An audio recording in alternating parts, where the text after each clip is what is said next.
ઓય અહીંયા આવ. શું આપણે કેફેમાં જઈ અને આવું જ બોલીએ છીએ? જ્યારે આપણે આવું બોલીએ ને આપણી ઇમ્પ્રેશન એકદમ ડાઉન થઈ જાય છે અને આપણા સિક્કા ભરાઈ જાય છે.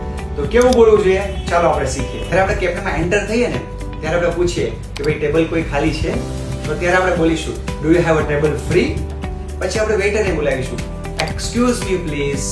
એટલે વેઇટર જ્યારે આપણી પાસે આવશે ને ત્યારે આપણે એની પાસે મેનુ માંગશું. તો મેનુ કઈ રીતના મંગાય? Can I have a menu please? ત્યાર પછી આપણે આપણા મિત્રને પૂછીશું ભાઈ તું શું લેવાનું પસંદ કરશે? તો ત્યારે આપણે પૂછી શકીએ what would you like to have? પછી આપણે ઓર્ડર આપવો છે. ઓર્ડર કઈ રીતના અપાય? ઓર્ડર આપવા માટે આપણે બોલી શકીએ I would like to have.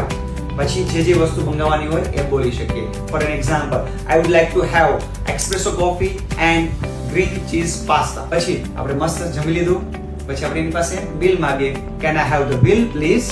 પછી આપણે એને છૂટા પૈસા રાખવા માટે કહીએ તો ત્યારે આપણે કહી શકીએ કીપ ચેન્જ. સો આ રીતના તમે પણ જ્યારે કેફેમાં જાઓ make your impression powerful and stay with us and learn English with us. Thank you.